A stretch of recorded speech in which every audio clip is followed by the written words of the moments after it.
everyone. So I decided to make another upgrade to this old girl. This is gonna be kind of a little bit of shot in the dark. I know a few people have done it. I figured I'd also make a video of it, especially being that I'm pretty impressed for the dollars that was spent on the quality that it is. Let me flip this around here. Okay. Yeah, so I ordered some high flow downpipes for this thing with the built-in turbo adapters, but this is from CB Fabrication. Pretty decent deal on them. You know, it's got a V-band coupler up there. I did have to buy this for getting the studs out of the turbo. I didn't realize that they were going to send these 90-degree, I'm going to call them O2 simulators for the rear. Being that I didn't know they did that, I did buy some myself that are in this box here somewhere because I set them on here before I carried it in. But anyways, yeah, I will get these all unwrapped. It is stainless, pretty nice looking weld jobs. Yeah, I guess we'll see how it all turns out, and I'm gonna start tearing into that. Okay, I did find these. These came from Big Daddy's garage. They were not exactly cheap by any means. Come with a little bit of instructions for them, but these aren't just spacers in here. They actually have like a screen, porcelain type screen in there, which acts kind of like a catalytic converter. All right, time to start tearing in. First things first, got 2 bolts. I believe they're 13 millimeter on each side of the skid plate, along with some 10s towards the front. And then you can remove this big skid plate. From there, I'm going to try to go straight for the turbo nuts to see how well those come loose, or if I have to get some penetrating oil on them to let them soak for a while, especially being that this truck does have a few miles on it. So I will get this dropped down and we'll take a look up there. Okay, dropped the skid plate and I was wrong. These front nuts are 13 millimeter as well. But anyways, yeah, I think these are gonna be fun. Gonna take some extensions and a swivel for sure to get at them, especially the side with the drive shaft. Once the guy gets that off, sorry, I'm bouncing all over the place. Get that loosened up, then it'll be a matter of loosening it up from these joints right here. This truck does have a resonator delete, or I guess you should say it's been, I don't know what kit this is. It came with the truck when I bought it. Definitely have a little bit of an exhaust leak going on there. I need to get a different clamp on it. Yeah, it just came that way. Anyways, so I'll get to that at some other point, but then I'll get these loose. Then it's a matter of dropping. This cross member does have to come down too, so I'll get the jack up underneath it here to support the rear end of the transfer case, and then get the factory cats out. Okay, quick little update. I've been fighting with these flange nuts. I'm pretty sure the one nut stripped, but then it just actually loosened up the stud with it, so that works out. Although those threads are not the greatest either.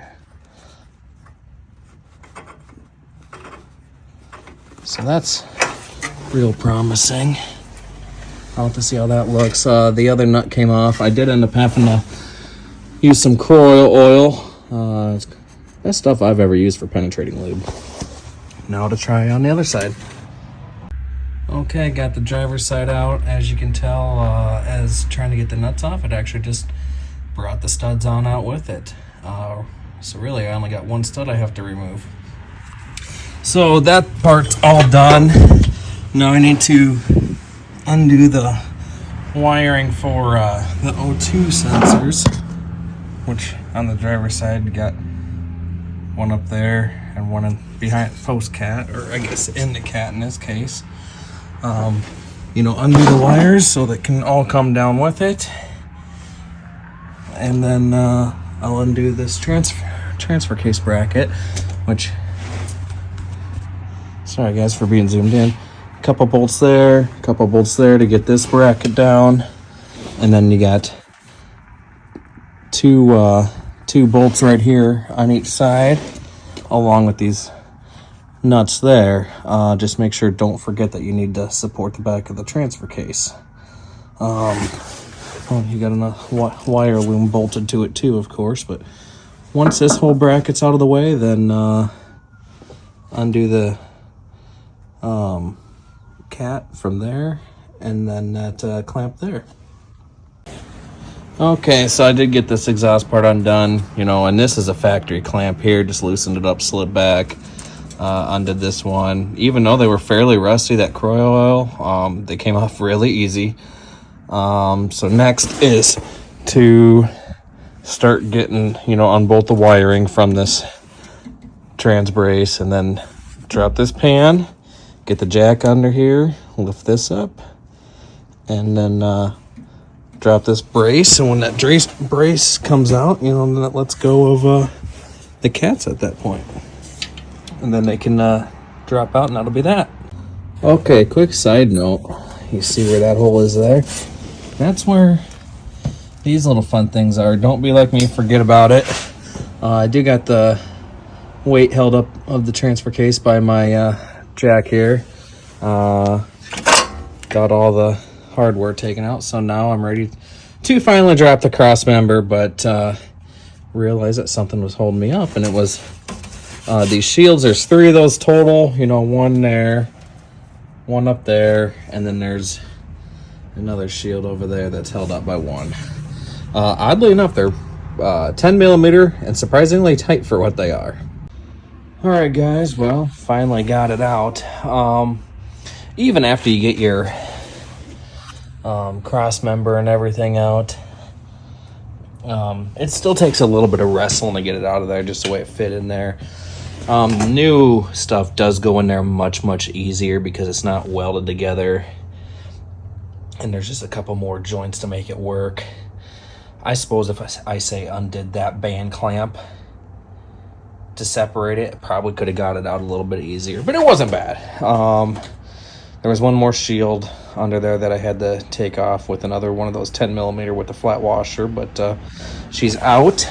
I'm gonna have to let it sit for a bit with the oil, you know, penetrating oil on the sensors. I don't want to mess with possibly wrecking one of those.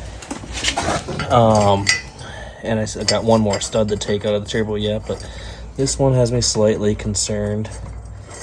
You know, that it came out with the nut, but I will probably send a chase in there just to clean it up.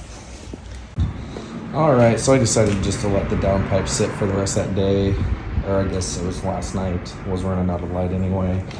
I did get the stud removed, so I got both the factory turbo adapters off. I just kind of want to show you guys a little bit of these built-in turbo adapters.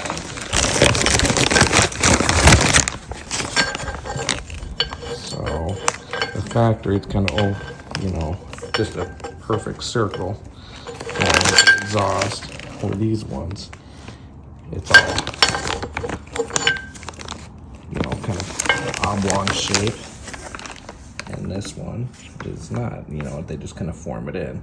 So it does open it up quite a bit. But yeah, now I'm gonna make sure to get the O2 sensors out, get them in their spots, and slowly start putting them all back together. This kit, like I said, you know, they do come with their own defowlers. I don't know if they work or not, and then little inserts for them, and then the hardware to bolt the new downpipes to the turbos, V-band clamp. But I did buy these because I've read nothing but good about them for not throwing check engine lights. All right, guys, here is the driver's side downpipe assembled. Each one has these plugs in the O2 sensors. You take those out. This is that simulator that I got, and you need to make sure you read instructions. You keep the factory washer that comes on the sensor, and you put the supplied washer also in between there, and I think that's to keep the sensor far enough away from the cat that's built into here. Very well made, nice kit. You know, seems like a legit guy that just kind of does that as a side deal. But I'm gonna get ready to bolt this up underneath the truck. That's why, you know, a guy uses these new Allen-headed bolts. I did use just a ticket anti-seize on the threads of all the sensors and then this adapter as well. I'll probably put a little anti-seize here too, just in case if needs to come apart in the near future for, say, turbos or something, just to make the job a little easier. All right, guys, so I have one of the downpipes in, made sure to put the O2 sensor wires back on and tightening it. But one thing I came across that I had an issue with is, so these bolts that CV Fab sends with, you know, on the one side of the turbo, the bolt can go all the way through, you know, the side that's by the wastegate. But the other bolt that just screws into the actual housing, when I first tried putting it in, you know, because it didn't come with any extra washers for this or anything like that, but it bottomed it out and I couldn't get it, the flange tight to the turbo. Luckily, I had some washers in my toolbox, and with a couple of these washers, it puts it to be about the same length as the factory stud that they have in there. Just my thoughts there, but otherwise it is in, wires is on. I'm going to assemble the second downpipe now and get that on and keep the reassembly going. Okay, I got the sensors in, my mini cat in. Now she's ready to go in. Okay, they are bolted up to the turbos, both of them. I mean, all I can say is good things so far about this kit. Very nice, well-made kit. Now to continue on. Well, the exhaust is all hooked up. Got my transfer case brace back in, holding her up, V-band clamp on. Nice little CV fabrication emblem. All in real nice. Goes in a lot nicer than it comes out. Make sure you get all your O2 sensor wires run back the way they were. Mine are in. I did find that the driver's side, pretty much the only way to get the wire clipped and unclipped is going through the top. But yeah. Well, got her all done. Just got done picking up the mess. Got all the tools put away. All in all, really isn't that many tools that are involved. Just a little bit of time and all is good. So you're about to catch clips of factory cat's cold start, and then now with the CVF, and then I'm gonna follow the CVF instructions for the cat break-in. Thanks for checking out the video.